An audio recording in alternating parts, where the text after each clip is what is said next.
السلام علیکم دوستانو، نن به د هغه افغان توپخونکو په اړه معلومات درکړم چې افغان لوبډله له سختو حالاتو څخه ژغورلې ده.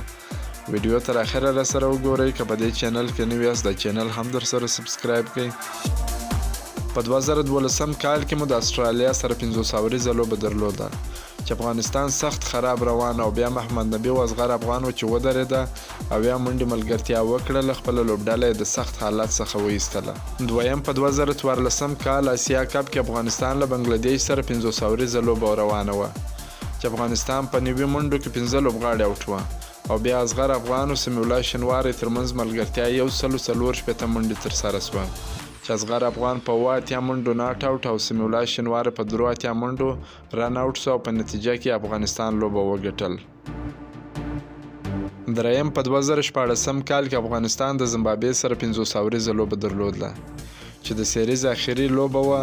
دواړو ټیمونو یوه لوبه ګټلې وه. دریمه لوبه کې افغانستان سخت خراب سو. دویم بیټینګ کې 255 منډې هدف ټاکل شوی و. په نتیجه کې ګلبدین نایب چې لوبډله د سخت فشار څخه وایستله، 83 منډې یې ناټ اوټ وکړلې، لوبه یې په اخري اور کې وګټله.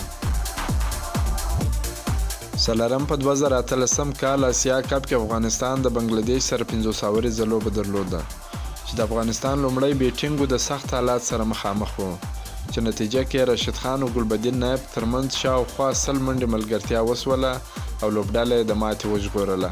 پنځم په 2018 کال کې افغانستان له هند سره 500 ورځې لوبه وه. شهزاد محمدي سلیزه او محمد نبي نیمه سلیزې پر مټ افغانستان یې له سخت حالات څخه وایست او لوبه یې مساوي کړله. شپږم په 2019 نړیوال جام کې افغانستان له انګلند سره لوبه وه. انګلند لخوا د جګو په دویم بیټینګ کې افغانستان له سخت حالات سره مخامخ شو. په نتیجه کې اشمت شاهدي و اصغر افغان په ملګرتیا افغانستان له سخت حالات څخه وایست خو لوبه یې وبایلل. دا و د هغه لوبغاړو په اړه معلومات چې افغانستان یې د سختو حالاتو څخه ژغورلی و. که مو دا ویډیو خوښه سوي ویډیو در سره لایک کړئ. که په دې چینل کې نوي یاست د چینل هم در سره سبسکرایب کړئ. تر بلې ویډیو پورې د الله په امان.